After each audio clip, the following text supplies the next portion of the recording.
हरे कृष्णा। बृहस्पति ऋषि आगे बोले, युधिष्ठिर। तब राजमाता ने सुदेव को बुलाकर पूछा, विप्रवर, जान पड़ता है तुम इसे जानते हो। बताओ, ये सुंदरी युवती किसकी पत्नी अथवा किसकी पुत्री है। ये सुंदर नेत्रों वाली सुंदरी अपने भाई बंधुओं अथवा पति से कैसे विलग हुई है। यह सती साध्वी नारी ऐसी दुर्अवस्था में क्यों पड़ गई है। ब्राह्मण, इस देव सुरूपिणी नारी के विषय में यह सारा वृतांत मैं पूर्ण रूप से सुनना चाहती हूँ। मैं जो कुछ पूछती हूँ वह सब मुझे ठीक ठीक बताओ। राजन, राजमाता के इस प्रकार पूछने पर विद्विज श्रेष्ठ सुदेव सुखपूर्वक बैठकर दमयंती का यथार्थ वृतांत बताने लगे। इस प्रकार नलोपाख्यान पर्व में दमयंती सुदेव संवाद विषयक 68वां अध्याय पूर्ण हुआ। सुदेव बोले, देवी, विदर्भ देश के राजा महातेजस्वी भीम ये उन्हीं की पुत्री हैं। इस कल्याण स्वरूपा राजकन्या का नाम दमयंती है। वीरसेन पुत्र नल निषद देश के सुप्रसिद्ध राजा हैं। उन्हीं परम बुद्धिमान पुण्य श्लोक नल की ये कल्याणमयी पत्नी है।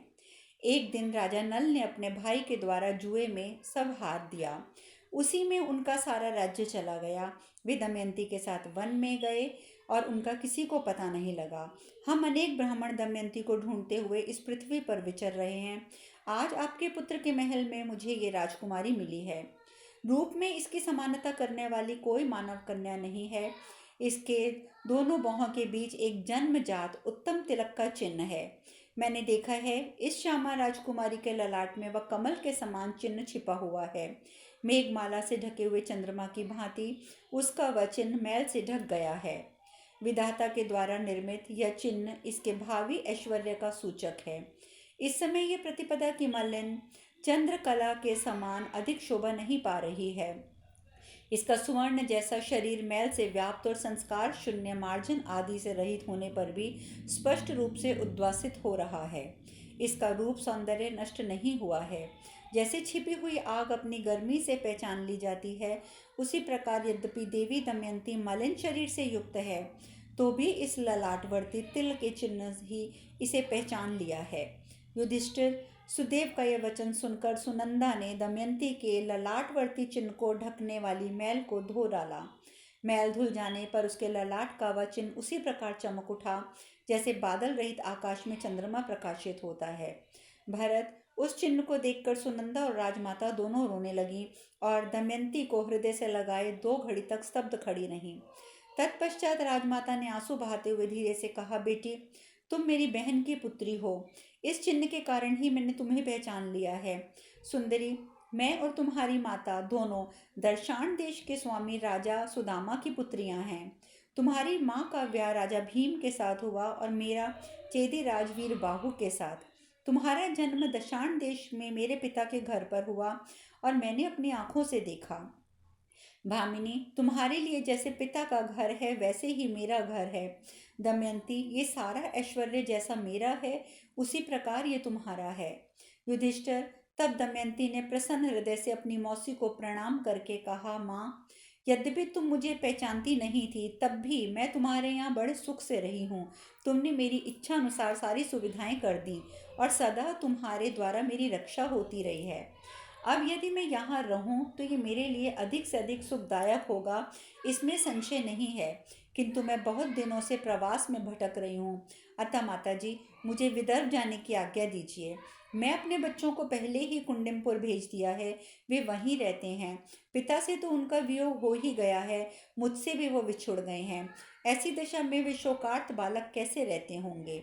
माँ, यदि तुम मेरा कुछ प्रिय करना चाहती हो तो मेरे लिए शीघ्र किसी सवारी की व्यवस्था कर दो। मैं विदर्भ देश जाना चाहती हूँ। राजन, तब बहुत अच्छा कहकर दमयंती की मौसी ने प्रसन्नता पूर्वक अपने पुत्र की राय लेकर सुंदरी दमयंती को पालकी पर बिठाकर विदा किया। उसकी रक्षा के लिए बहुत सी सेना भी दे दी। भरतश्रेष्ठ, राजमाता ने दमयंती के साथ खाने पीने का और आवश्यक सामग्री भी भेजी।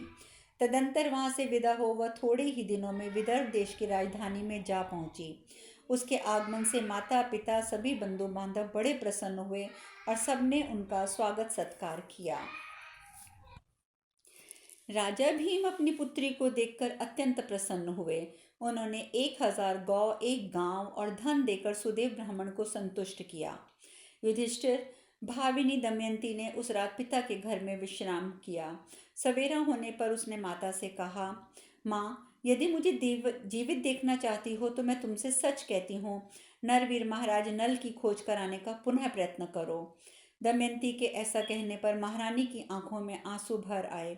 वे अत्यंत दुखी हो गईं और तत्काल उसे कोई उत्तर ना दे सकीं। तब महारानी की यह दयनीय अवस्था देखकर उस समय सारे अंतपुर में हाहाकार मच गया। सब फूट फूट कर रोने लगे। तदंतर महाराज भीम ने अपनी पत्नी से कहा, प्राणनाथ, आपकी पुत्री दमयंती अपने पति के लिए निरंतर शोक में डूबी रहती है। नरेश्वर, उसने लाज छोड़कर स्वयं अपने मुंह से कहा है, अतः आपके सेवक पुण्य श्लोक महाराज नल का पता लगाने का प्रयत्न करें। महारानी से प्रेरित हो राजा भीमसेन ने अपने अधीनस्थ ब्राह्मणों को ये कहकर सब दिशाओं में भेजा कि आप लोग नल को ढूंढने की चेष्टा करें। तत्पश्चात विदर्भ देश की आज्ञा से ब्राह्मण लोग प्रस्थित हो दमयंती के पास जाकर बोले, राजकुमारी, हम सब नल का पता लगाने जा रहे हैं, क्या आपको कुछ कहना है? तब भीम कुमारी ने उन ब्राह्मणों से कहा, सब राष्ट्रों में घूम घूम कर जन समुदाय में आप लोग बार बार मेरी ये बातें बोलें। ओ जुआरी प्रियतम, तुम वन में सोई हुई अपने पति के अनुराग रखने वाली मुझ प्यारी पत्नी को छोड़कर तथा मेरे आधे वस्त्र को फाड़कर कहाँ चल दिए? तुमने जिस अवस्था में देखा था उसी अवस्था में वह आज भी है और तुम्हारे आगमन की प्रतीक्षा कर रही है। आधे वस्त्र से अपने शरीर को ढककर वह युवती तुम्हारी विरह अग्नि में निरंतर जल रही है। वीर भूमिपाल, सदा तुम्हारे शोक से रोती हुई अपनी उस प्यारी पत्नी पर पुनः कृपा करो और मुझे मेरी बात का उत्तर दो। ब्राह्मणों, ये तथा और भी बहुत सी बातें आप कहें जिससे वे मुझ पर कृपा करें। वायु की सहायता से प्रज्वलित आग सारे वन को जला डालती है, इसी प्रकार विरह की व्याकुलता मुझे जला रही है। प्राणनाथ, पति को उचित है कि वह सदा अपनी पत्नी का भरण पोषण एवं संरक्षण करे। आप धर्मज्ञ और साधु पुरुष हैं, आपके ये दोनों कर्तव्य सहसा कैसे नष्ट हो गए? नरव्याग नरोत्तम, मुझ पर दया करो। मैं तुम्हारे ही मुख से सुन रखा है कि दयालुता सबसे बड़ा धर्म है। ब्राह्मणों, यदि आपको ऐसी बातें कहने पर कोई किसी भी प्रकार का उत्तर दे तो उस मनुष्य का सब प्रकार से परिचय प्राप्त कीजिएगा कि वह कौन है, कहाँ रहता है इत्यादि। विप्रवरो, आपके इन वचनों को सुनकर जो कोई मनुष्य जैसा भी उत्तर दे उसकी वह बात याद रखकर आप लोग मुझे अवश्य बतावें। किसी को भी ये मालूम नहीं होना चाहिए कि आप लोग मेरी आज्ञा से ये बातें कह रहे हैं।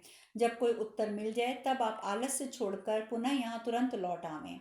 उत्तर देने वाला पुरुष धनवान हो या निर्धन, समर्थ हो या असमर्थ, वह क्या करना चाहता है ये बात जानने का प्रयत्न कीजिए।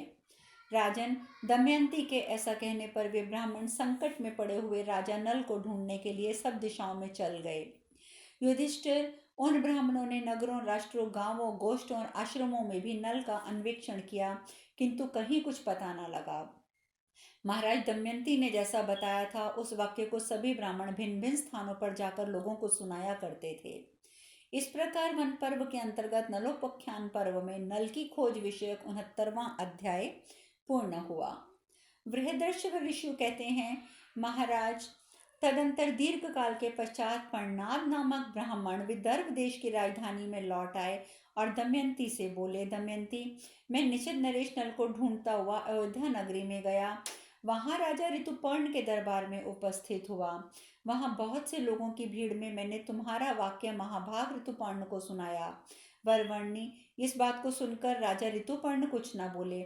मेरे बार बार कहने पर उनका कोई भी सभासद भी इसका उत्तर ना दे सका। परंतु ऋतुपर्ण के यहाँ बाहुक नामधारी एक पुरुष है। उसने जब मैं राजा से विदा लेकर लौटने लगा तब एकांत में आकर तुम्हारी बातों का उत्तर दिया। वह महाराज ऋतुपर्ण का सारथी है। उसकी भुजाएं छोटी हैं, वह देखने में कुरूप भी था। वह घोड़ों को शीघ्र हाँकने में कुशल था और अपने बनाए हुए भोजन में बड़ा मिठास उत्पन्न कर देता था। बाहुक ने बार बार लंबी सांस खींचकर बार बार रोदन किया और मुझसे कुशल समाचार पूछकर वह इस प्रकार कहने लगा, उत्तम कुल की स्त्रियां बड़े भारी संकट में पड़कर भी स्वयं अपनी रक्षा करती हैं। ऐसा करके वे सत्य और स्वर्ग दोनों पर विजय पा लेती हैं, इसमें संशय नहीं है। श्रेष्ठ नारियों और पतियों से परित्यक्त होने पर भी क्रोध नहीं करती, वे सदाचार रूपी कवच से आवृत प्राणों को धारण करती हैं। वह पुरुष बड़े संकट में था, सुख के साधनों से वंचित होकर कृतंक विमूढ़ हो गया था। ऐसी दशा में यदि उसका अपनी पत्नी का परित्याग किया तो उसके लिए पत्नी को उस पर क्रोध नहीं करना चाहिए। जीविका पाने के लिए चेष्टा करते समय पक्षियों ने उसके जिसके वस्त्र का अपहरण कर लिया था, जो अनेक प्रकार की मानसिक चिंताओं से दग्ध हो रहा था, वह पुरुष पर श्यामा को क्रोध नहीं करना चाहिए। पति ने उसका सत्कार किया हो या असत्कार, उसे चाहिए कि पति को वैसे संकट में पड़ा देख उसे क्षमा कर दे, क्योंकि वह राज्य और लक्ष्मी से वंचित हो भूख से पीड़ित और विपत्ति के अथाह सागर में डूबा हुआ था। बाहुक की यह बात सुनकर मैं तुरंत यहाँ चला आया। यह सब सुनकर अब कर्तव्य के निर्णय में तुम ही प्रमाण हो। तुम्हारी इच्छा हो तो महाराज की बातों सूचित कर दो। युधिष्ठिर, पर्णदक का ये कथन सुनकर दमयंती के नेत्रों में आंसू भर आया। उसने एकांत में जाकर अपनी माता से कहा, माँ, पिताजी को यह बात कदापि मालूम नहीं होनी चाहिए। मैं तुम्हारे ही सामने विप्रवर सुदेव को इस कार्य में लगाऊंगी। तुम ऐसी चेष्टा करो जिससे पिताजी को मेरा विचार ज्ञात ना हो। यदि तुम मेरा प्रिय करना चाहती हो तो इसके लिए तुम्हें सचेष्ट रहना होगा। जैसे सुदेव मुझे यहाँ लाकर बांधु बंधुओं से शीघ्र मिला दिया है, उसी मंगलमय उद्देश्य की सिद्धि के लिए सुदेव ब्राह्मण फिर से शीघ्र यहाँ से अयोध्या जाएं, देर ना करें। माँ, वहाँ जाने का उद्देश्य है महाराज नल को यहाँ लेकर आना। इतने में ही विप्रवर पर्णनाद जब विश्राम कर चुके, तब विदर्भ कुमारी दमयंती ने बहुत सा धन देकर उनका सत्कार किया और महाराज नल के यहाँ पधारने पर मैं आपको और भी धन दूंगी, ये भी कहा। विप्रवर, आपने बहुत बड़ा उपकार किया है जो दूसरा नहीं कर सकता, क्योंकि अब मैं स्वयं अपने स्वामी से शीघ्र मिल सकूंगी। दमयंती के ऐसा कहने पर अत्यंत उदार हृदय वाले पर्णनाद अपने परम मंगलमय आशीर्वादों द्वारा उसे आश्वासन दे कृतार्थ हो अपने घर चले गए। युधिष्ठिर, तदंतर दमयंती ने सुदेव ब्राह्मण को बुलाकर अपनी माता के समीप दुख शोक से पीड़ित होकर कहा, सुदेव जी, आप इच्छानुसार चलने वाले द्रुतगामी पक्षी की भांति शीघ्रता पूर्वक अयोध्या नगरी में जाकर वहां के निवासी राजा ऋतुपर्ण से कहिए, भीम कुमारी दमयंती पुनः स्वयंवर करेगी। वहां बहुत से राजा और राजकुमार सब ओर से आ रहे हैं। उसके लिए यदि उस समय नियत हो चुका है, कल ही स्वयंवर होगा। शत्रुदमन, यदि आपका वहां पहुंचना संभव हो तो शीघ्र जाइए। कल सूर्योदय होने के बाद वह दूसरे पति का वरण कर लेगी, क्योंकि वीरवर जल नल जीवित हैं या नहीं इसका कुछ पता नहीं लगता है। महाराज, दमयंती के इस प्रकार बताने पर सुदेव ब्राह्मण ने राजा ऋतुपर्ण के पास जाकर यह सब बातें कही। इस प्रकार नलोपाख्यान पर्व में दमयंती के पुनः स्वयंवर की चर्चा से संबंध रखने वाला 70वां अध्याय पूर्ण हुआ।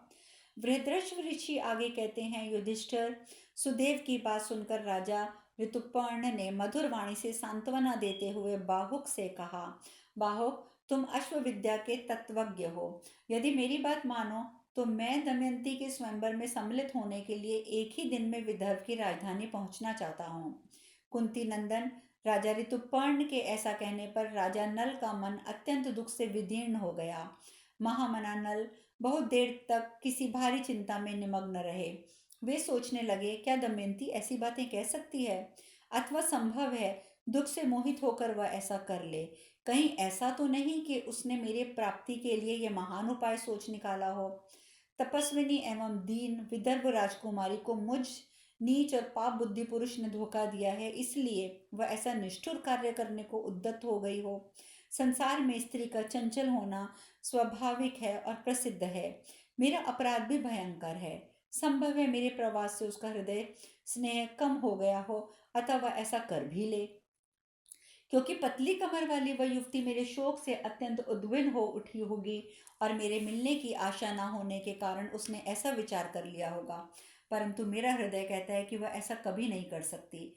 विशेषतः वह संतानवती है, इसलिए उसने ऐसी आशा नहीं की जा सकती। इसमें कितना ही सत्य या असत्य है, इसे मैं वहां जाकर निश्चित रूप से जान सकूंगा। अतः मैं अपने लिए ऋतुपर्ण की इस कामना को पूर्ण करूंगा। मन ही मन ऐसा निश्चय करके दीन हृदय बाहुक ने दोनों हाथ जोड़कर राजा ऋतुपर्ण से इस प्रकार कहा, नरेश्वर पुरुष सिंह, मैं आपकी ने आपकी आज्ञा सुनी है। मैं प्रतिज्ञता पूर्वक कहता हूँ कि मैं एक ही दिन में विदर्भ देश की राजधानी में आपके साथ जा पहुँचूंगा। युधिष्ठिर, तदंतर बाहुक ने अश्वशाला में जाकर राजा ऋतुपर्ण की आज्ञा से अश्वों की परीक्षा की। ऋतुपर्ण बाहुक को बार बार उत्तेजित करने लगे, अतः उसने अच्छी तरह विचार करके अश्वों की परीक्षा कर ली और ऐसे अश्वों को चुना जो देखने में दुबले होने पर भी मार्ग तय करने में शक्तिशाली एवं समर्थ थे। वे तेज और बल से युक्त थे। वे अच्छी जाति के, अच्छे स्वभाव के थे। उनमें अशुभ लक्षणों का सर्वथा अभाव था। उनकी नाक मोटी और ठोड़ी चौड़ी थी। वे वायु के समान वेगशाली सिंधु देश के घोड़े थे। वे 10 आवर्त के चिन्हों से युक्त होने के कारण निर्दोष थे।